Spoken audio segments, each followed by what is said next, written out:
कश्मीर, वो जमीन जहाँ कभी ऋषि मुनियों का वास था, आज भी भारत के दिल की धड़कन है। लेकिन इस जमीन पर दशकों तक एक ऐसी धारा लागू रही जिसने इसे देश के बाकी हिस्सों से अलग बनाए रखा। धारा 370। आज हम जानेंगे कि ये धारा कैसे बनी, कैसे हटी और आज कश्मीर में क्या चल रहा है। भारत का कश्मीर से रिश्ता हजारों साल पुराना है। कभी इसे शारदा पीठ कहा गया, ज्ञान और दर्शन का केंद्र। 8वीं सदी में शंकराचार्य आए और 11वीं सदी में विदेशी 1819 में सिखों ने कब्जा किया और फिर 1846 की अमृतसर संधि के तहत अंग्रेजों ने कश्मीर को 75 लाख में डोगरा राजा गुलाब सिंह को सौंप दिया। और फिर आया 1947, आजादी का साल, लेकिन साथ ही बंटवारे की त्रासदी। 22 अक्टूबर 1947 पाकिस्तान ने कबायली लड़ाकों को भेजा जो हत्या, लूट और बलात्कार करते हुए श्रीनगर तक बढ़े। कश्मीर के राजा हरि सिंह ने भारत से मदद मांगी। भारत ने कहा, पहले भारत में शामिल होइए। 26 अक्टूबर 1947 कश्मीर ने भारत से औपचारिक विलय कर लिया, लेकिन साथ ही एक शर्त जुड़ी, विशेष दर्जा, जिसे बाद में कहा गया धारा 370। 1950 में जब भारत का संविधान बना तब इसमें जोड़ा गया ये अनुच्छेद। धारा 370 क्या थी? संसद सिर्फ 3 विषयों पर कानून बना सकती थी, रक्षा, विदेश नीति और संचार। कोई कानून कश्मीर पर तभी लागू होता जब वहाँ की विधानसभा सहमति दे। कश्मीर का अपना अलग संविधान और अलग झंडा था। राष्ट्रपति के आदेश के बिना भारत का कोई कानून वहाँ नहीं चलता। धीरे धीरे धारा एक राजनीतिक डाल बन गई।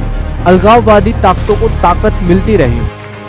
2014 में नरेंद्र मोदी सरकार आई और बीजेपी का वादा था कि धारा 370 हटाई जाएगी। वक्त लगा, लेकिन 5 अगस्त 2019 को गृह मंत्री अमित शाह ने संसद में ऐलान किया, धारा 370 अब इतिहास है।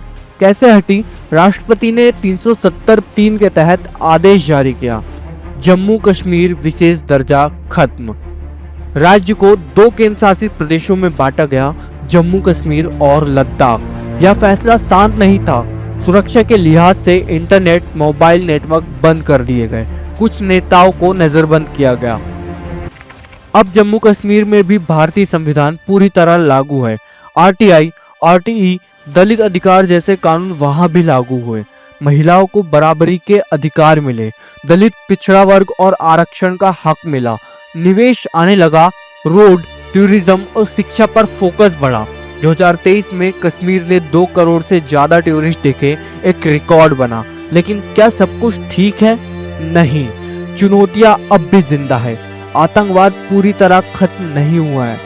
हाल ही के बड़े हमले, 20 मार्च 2024 में पुंछ हमला, जिसमें सेना की टुकड़ी पर आईईडी ब्लास्ट, 5 जवान शहीद।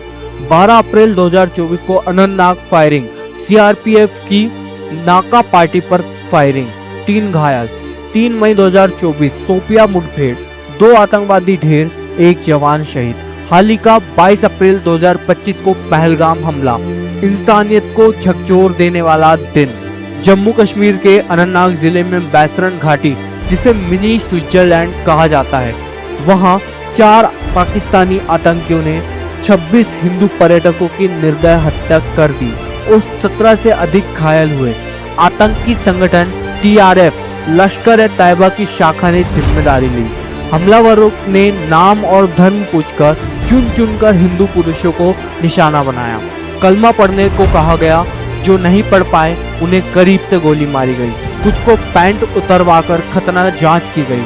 कई पीड़ितों को सिर में गोली मारकर मारा गया। एक आतंकी ने एक महिला से कहा, तुम्हें इसलिए छोड़ा है कि तुम जाकर बताओ मोदी को कि यहाँ क्या हुआ है। शहीदों में कानपुर के शुभम द्विवेदी, भारतीय नौसेना के लेफ्टिनेंट विनय नारवाल भी शामिल थे।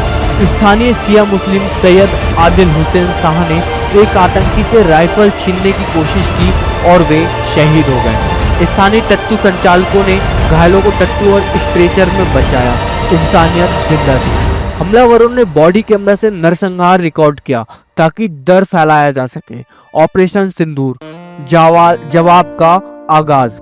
इस नरसंहार के बाद सेना, अर्धसैनिक बल और जम्मू कश्मीर पुलिस ने ऑपरेशन सिंदूर शुरू किया गया और घेराबंदी, तलाशी और ड्रोन व हेलीकॉप्टर तैनात किए गए। पीर पंजाल दर्रे पर पीछा किया गया। कुछ आतंकियों ने भागने की कोशिश की, लेकिन ऑपरेशन अब भी जारी रहा।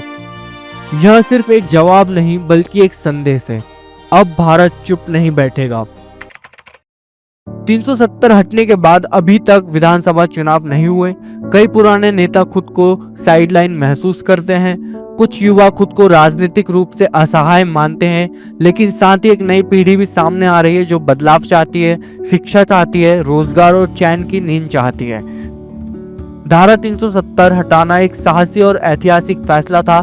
इससे देश का संविधान कश्मीर तक पहुंचा, लेकिन जमीनी स्तर पर असली बदलाव तभी आएंगे जब हर युवा को सुरक्षा और रोजगार मिलेगा, हर परिवार को शांति और भरोसा मिलेगा, और शायद उसी दिन हम कह पाएंगे अब कश्मीर सिर्फ जन्नत नहीं, सशक्त भारत का प्रतीक है। जय हिंद, वंदे मातरम। फिर मिलेंगे। Subscribe now our channel. जय हिंद।